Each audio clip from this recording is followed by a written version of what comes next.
Alright guys, so welcome to today's video. We're going to be doing topic 3, fluorescence.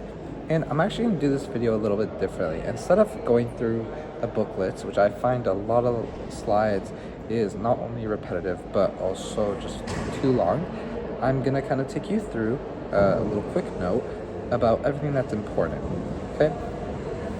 So, first of all, for fluorescence, we're going to talk about the Frank Hertz experiment. Okay, now what did this show us? It's very easy. There's quantized energy levels. Okay, what does this mean? That means we have an atom, okay, and we have energy levels. These energy levels are a certain quantity. They're quantized, okay? And this experiment showed this. So how is this experiment made? We have a tube, okay, and we have a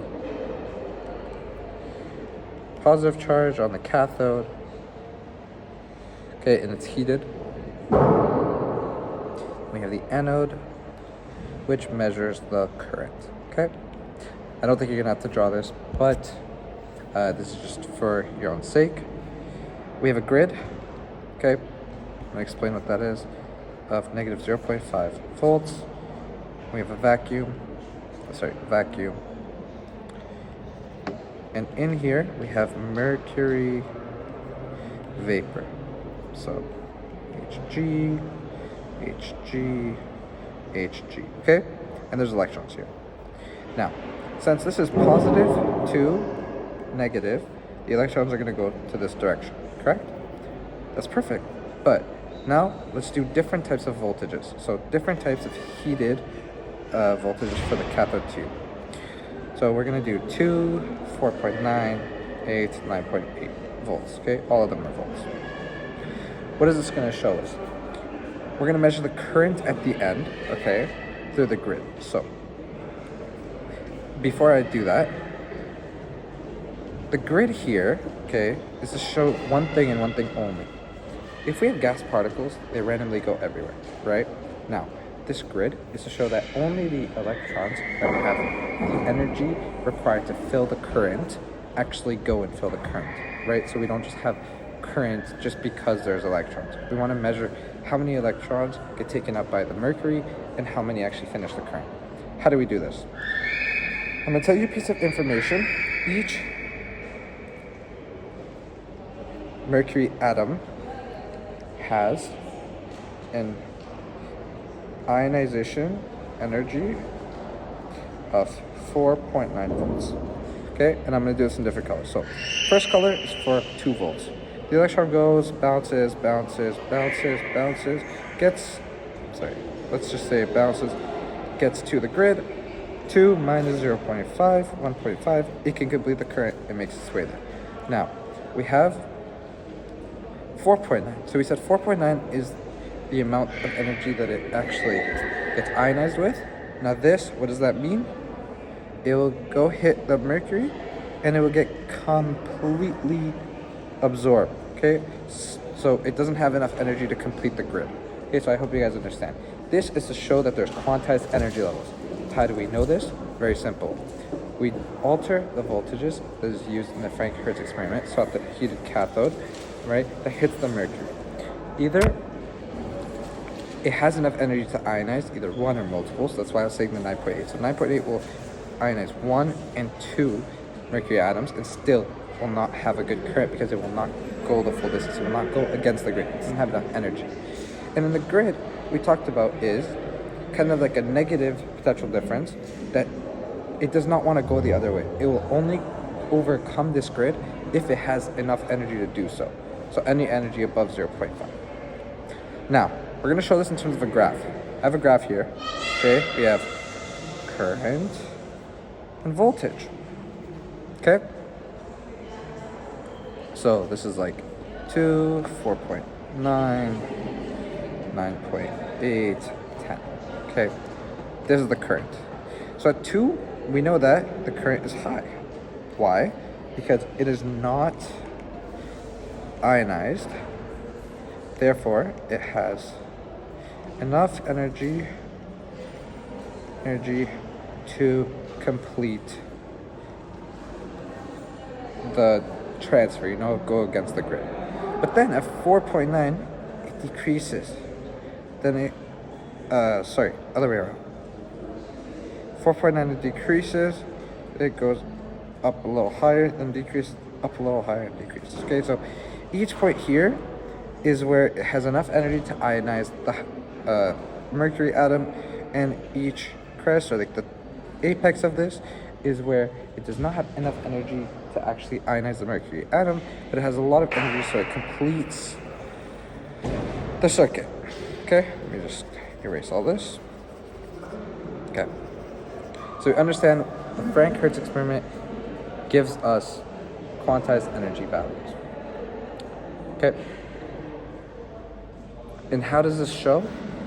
In an atom, very simply, we have an atom, we have electron levels. We have the electron hits this electron and actually has enough energy, quantized energy to ionize it or make it excited. Okay, that's how I think of it. Okay, then we're gonna get into the absorption and emission spectrum.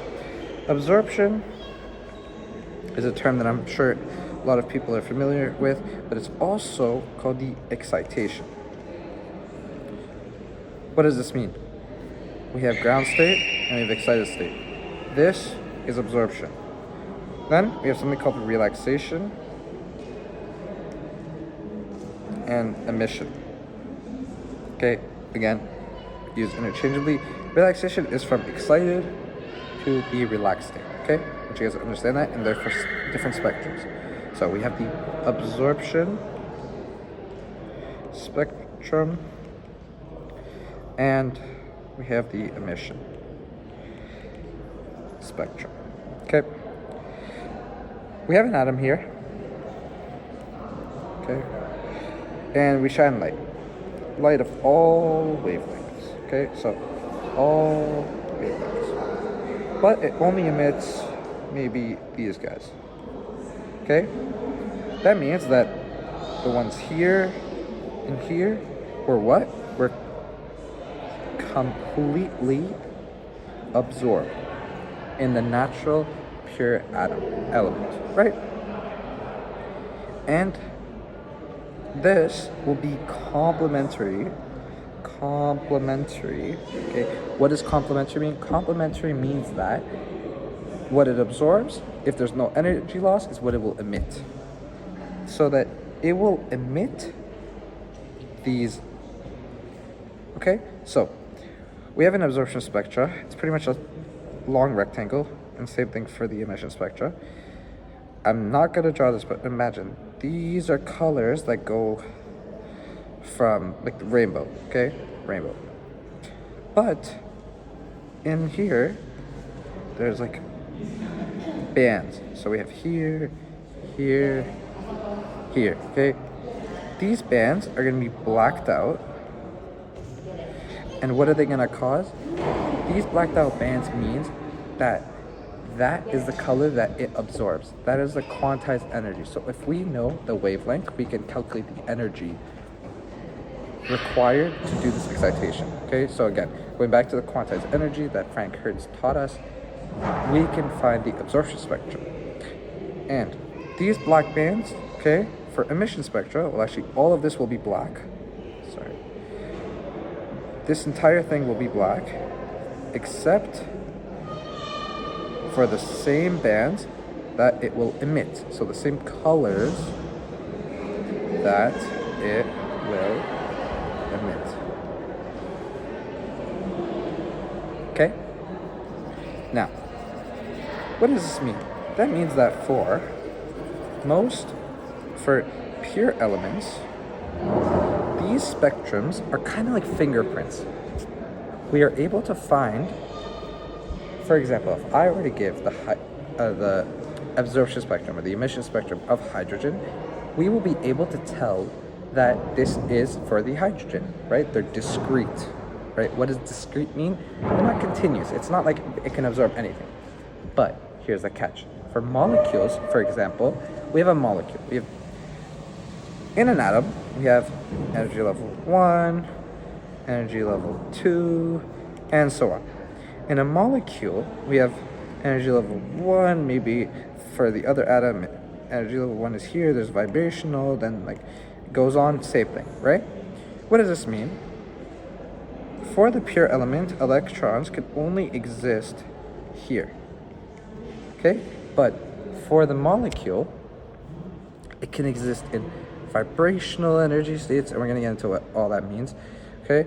And rotational, so it absorbs and emits a continuous range because it has a lot of different places, okay? Different levels of quantized energy levels, like super small difference, that this will not only absorb but also emit a continuous range.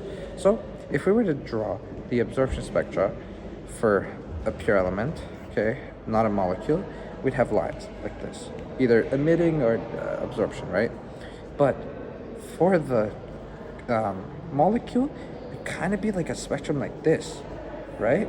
Kind of like a bubble that allows it to absorb all of these wavelengths, okay? So it's continuous for molecules and discrete for what? For pure elements. Okay, now we're going to talk about energy levels. Very simple. We know that from the Bohr method, we have the electronic energy level. Then we have here, we have very small things like this. These are called vibrational energy levels. And we also have something called rotational, which are super small, called rotational energy levels, okay? So drawing them out in a little bit bigger diagram, so we have E, so E1, E2, E3. Then we have the vibrational. And we usually don't show this, but we also have, because they're super small, rotational in each. Okay?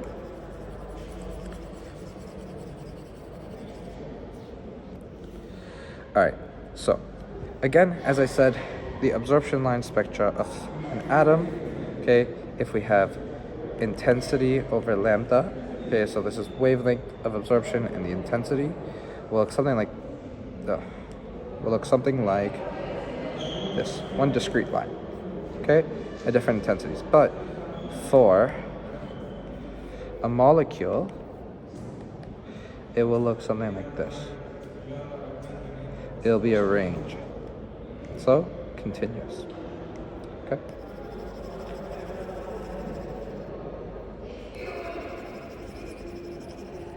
Okay. So, then we're going to get into what is called a photometer. Photometer.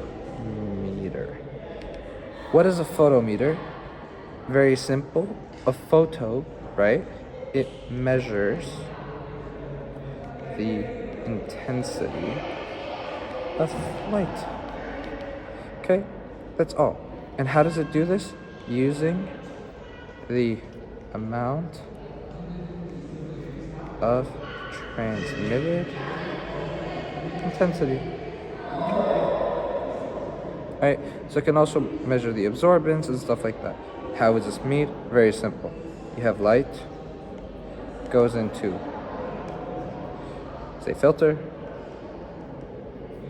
goes into sample, then we have a detector. I doubt they're going to ask anything about this, but just so you know, it's how it is. Okay?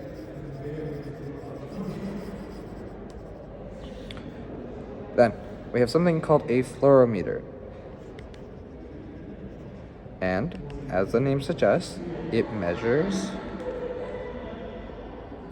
the fluorescence of a molecule. Okay? Or a sample.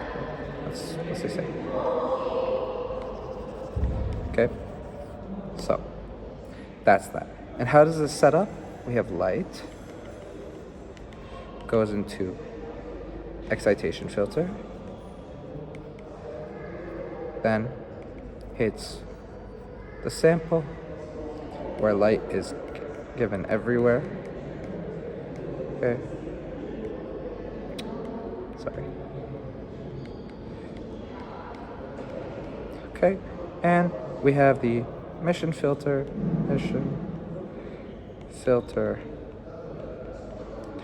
and detector.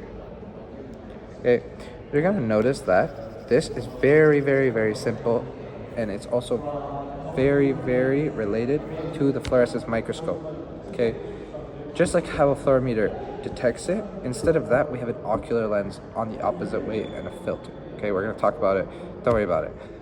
Now, what does this do? The fluorometer measures the emitted light.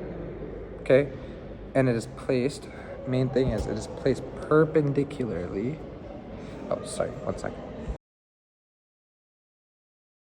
All of these intensity and stuff like that, a good way to remember it, they're exponential functions. So they'll be like x equals x0, which is initial, times something to the power of something else. Okay, so if you're ever lost, that's a good way to think about it. It's equal to the final intensity equals initial intensity times 10 power of, like the weird E, lambda CL. Now, what does it stand for? This is the molar absorption coefficient, okay? This is wavelength, C is the speed of light in a vacuum, and L is the optical path, I believe. Let me just make sure. It's the distance traveled by light, okay? So that's that. And this could also be seen as I equals I0 times E to the negative mu x. All right, so now we're gonna get into the Jablonski diagram. I want you guys all to get a piece of paper out to make sure you know how to draw this. Seems very difficult, it's very simple. We have big energy levels. Okay, this is system 1. This is system 2.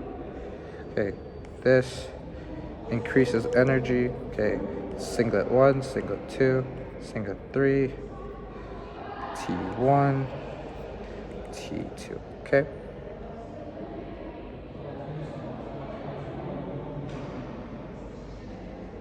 Yeah. Anyways, we have a couple things that go on. We have vibrational, and we're not going to worry about rotational because they're very small. Okay? And we have something called thermal relaxation. There's 3 types here. Internal conversion, which is going from this to this, so in between energy levels. We have vibrational, we have KV, which is vibrational relaxation, so from here to here. And we have ISC, which is from this system to this system. Okay? This also to mention they have opposite spins, they're correct. Here, you have the same spin, that is why it's called the forbidden state. With excitation, okay, that's excitation, okay. This is also non-radiative for now. We have other types of thermal relaxation, but we're not going to talk about it right now. We have excitation, then we have all of its relaxations, okay, until we get to S1 for fluorescence. Sorry, S1. Okay, because of what? Because of Cash's rule.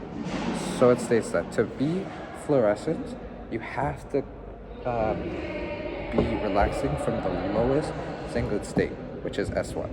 So this would be fluorescence, and it can stop at any vibrational point. Then we have something called phosphorescence, which is a longer lifetime, and that is, it goes all the way down and does intersystem crossing, okay, which is delayed because we have a forbidden transition, and This then drops, giving phosphorescence. Now, the timing of all these. Absorption is 10 to the negative 15 seconds. Fluorescence is 10 to the negative 9 to negative 7 seconds. And phosphorescence is 10 to the negative 6 to 10 seconds. Okay? So, that's how you draw it. Okay?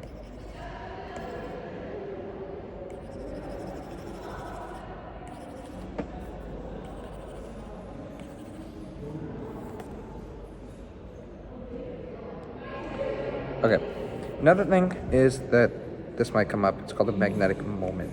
Okay, it's calculated by ms equals 2s plus 1. We talked about the singlet state having 2 electrons of different spin, and we have triple, which is of same spin. Okay, so here, s is the number of unpaired electrons. How many unpaired electrons are there? 0, so it would be 2, 0 plus 1, so just 1. Here, there's 2, so 2, 2 plus 1, right? Which equals, it's like 2, 1 equals 3. Okay? Because triplet state. So triplet, triple, right? Okay, so as we talked about, there's 2 types of transitions. There's absorption and relaxation. And in relaxation, there's non-radiative. Non-radiative, it doesn't emit anything, it just happens. And radiative, which gives something. So fluorescence, delayed fluorescence, phosphorescence. Okay? Now, we're going to talk about the curve, okay? This is lambda, and this is intensity, okay? So, here we have the absorption and the emission. This is decrease of energy. Okay, why do we have this? We call this a red shift, since if we go from blue to red, that's a decrease of energy, and that is called a red shift. So we go to the red. We also have a blue shift for the exact opposite, okay, which, for example, you have a Jablonski diagram. It goes from 2 to 3, or 2 to like 4, and comes back all the way down. So this would have a blue shift. The reason we have this red shift is due to Cash's rule. So it states that you cannot have a, what's it called?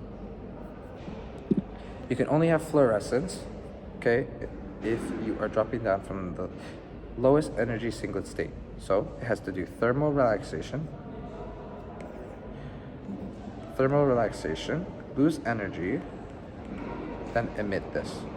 Now for phosphorescence, it's this as well, but it's longer. And why? Because we have the longer transition called inter-system crossing. That's all it is. Super, super simple stuff, okay? Then, we're going to talk about lifetime. What is lifetime of fluorescence? Think of someone's life is the amount they are alive, right? Fluorescence is alive when it's excited. So, lifetime is the excited state of fluorescence, okay? But in the minimals, it is not written as that. It is written as, this university loves it, 1 over E, which is equal to 37%. So, the lifetime of fluorescence is what? Is the excited molecules of fluorescence reduced to 37%. That is the definition of the lifetime of the excited state, okay? Then, we talked about the photometer, we talked about the fluorometer, right? Now, we're going to talk about, actually, we'll talk about the fluorescence microscope after. But what does the lifetime depend on? The lifetime depends on the relaxation processes. As there's more relaxation processes, the lifetime will be lower, right? Think of it. It relaxes more before being excited to actually to the point where it's fluorescent, so it will be less. Okay? Then, we're going to talk about collision quenching, okay? Collision quenching is when an excited molecule hits another molecule and transfers some of its energy. What does this mean? We have something called fret. I know, I used to be scared of it too. Fret is, I think, fluorescence, resonance, energy, transfer. Okay, sorry again for my handwriting. But that's what it is. Fluorescence, resonance, energy, transfer. What does it mean? It is pretty much, how I remember it, UFC. You have one guy, okay, that gets angry from something else, Because these two are close, it hits the other guy. These are atoms, by the way. And the other one hits it so hard, it releases energy. Okay? Now, what does this mean? The lifetime of this, okay, would be, what's it called? Gives another way of relaxation. So this would be slower, right? Slower lifetime. Okay? And then we kind of transition onto fret, right? So, give me 1 second.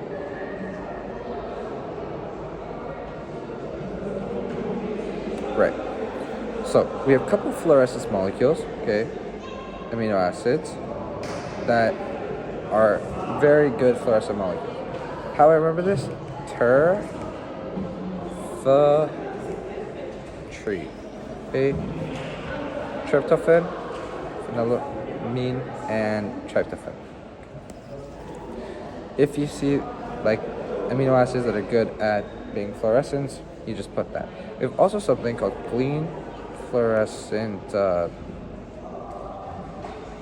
Let me just check for you guys. Actually, it's not included in the.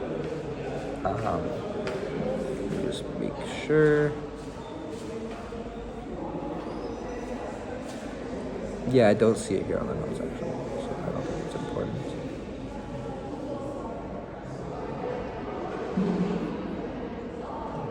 Yeah, okay.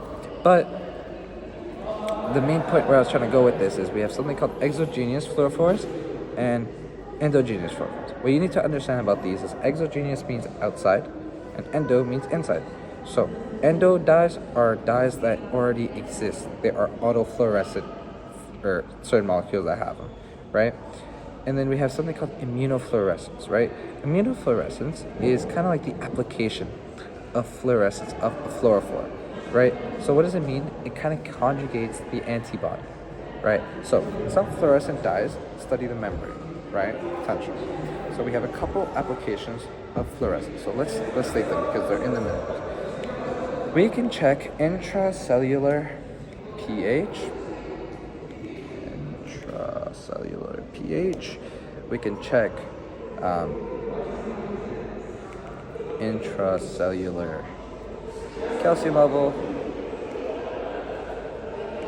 membrane potential, cell membrane potential. We can check intracellular membrane activities. We can do intracellular enzyme activities. Okay? Okay. So all this kind of good stuff. These are just things you have to memorize. They're in the minerals. Don't stress about it too hard. You just say intracellular something, and it's probably right. So now we're moving on to the fluorescent microscope. As I drew it for you guys, we have the light emission, excitation filter. Then we have something called a dichroic mirror, okay, which kind of does something like this. Okay, what does this filter do? Usually filters, okay, let a certain amount of wavelength pass, or like, for example, we have a short band filter. A short band filter allows short wavelengths to pass. A long band allows long bands to pass. A bandpass filter only allows a certain range to pass. And you have something called a dichroic mirror. Dichroic mirror will reflect, and it's very special for fluorescence, will reflect high energy photons to help excite the fluorescent molecules. Since we said the amount of excitation will usually be higher in fluorescence than the amount of emission. And the emission of the visible light will go up through, it'll be not reflected, it'll just go right through the dichroic mirror, hit the emission filter into our ocular lens so we can see it. That is the most important thing, okay, of the fluorescent microscope. Okay, now we have photobleaching. What is photobleaching? Photobleaching is, imagine I have a fluorophore that at first very, very, very, very strong in its color. Then I keep exciting it and it keeps interacting with things and it loses how fluorescent it is, okay? Okay, so it's the intensity of the fluorophore over time, right? So how does this work? Photobleaching happens due to a chemical reaction, okay? Since it absorbs light, and excites and gets more reactive, it reacts with other molecules in its environment and gets destroyed. A couple things that is a result of this is the type of fluorophore, increase of O2 in the environment, and higher light intensity, which increases light duration, which means it has higher time duration to interact with other molecules. Okay? And how do you show this? So we know that this happens as it gets more and more excited. So we have a couple graphs, and all of these are lambda over intensity. Draw. So here the intensity is the same, but here, for example, intensity decreases, right? And then eventually we have something that looks like this. So it just photo bleaching occurs so many times that it decreases to 0. It's not fluorescent anymore. Okay? Now, we're going to finish up a FRET. So I said it's the fluorescence resonance energy transfer. We have a photon coming in, hits one atom, energy is transferred to the other atom, emits. This one also emits a little bit. Okay, so this is of energy of the absorption of atom A. Then it loses some energy here, emits a little bit. And this is the emission. You could say transfer of the perfect amount of excitation energy to 4B. And this distance is extremely important. It's usually 0, or some people say 1 nanometer to 10 nanometer. Okay, that's super distance dependent. Why? Because its formula is 1 over R6. R is the distance between here to here. Okay? And then it emits. Well, what is this used for? It's used for protein interactions, right? To see how things work when they're in close relation to each other. Okay? Now, what happens? For the donor, the lifetime decreases, right? Because they got excited and everything like that. But for the acceptor, the lifetime increases. Why? Because of the extra excitation, right? So I got even more excited, right? For the donor, the fluorescent intensity is reduced. Why? Because it got excited, then not really excited. Then we have photo bleaching reduces, right? So for the donor, the photo bleaching is reduced. It's not that bad. But for the acceptor, photo bleaching increases, right? And the intensity increases as well. That's super important to know. And how to draw this is the last thing I'm going to be talking about, is the graph. Okay, this is intensity, lambda, and it's going to get kind of confusing, but I really want you to follow me out. Green is for donor, blue is for acceptor. So we know that we have the red shift, and we have, for the donor, this is, for example, absorption denoted by A, and we have emission, right? So loss of energy here called what? The red shift. Then in the emission, we have the absorption of the acceptor and the emission of the acceptor, of the, what's it called? So it actually be like this, okay? Let me actually draw this again. This is not the best representation. So, of the absorption, and we have a little bit of that. So, what is this? Sorry. And then we have the emission, which you have 1, 2. I just want to make sure for you guys to completely understand what I'm saying. And yeah, and the emission. So this portion here,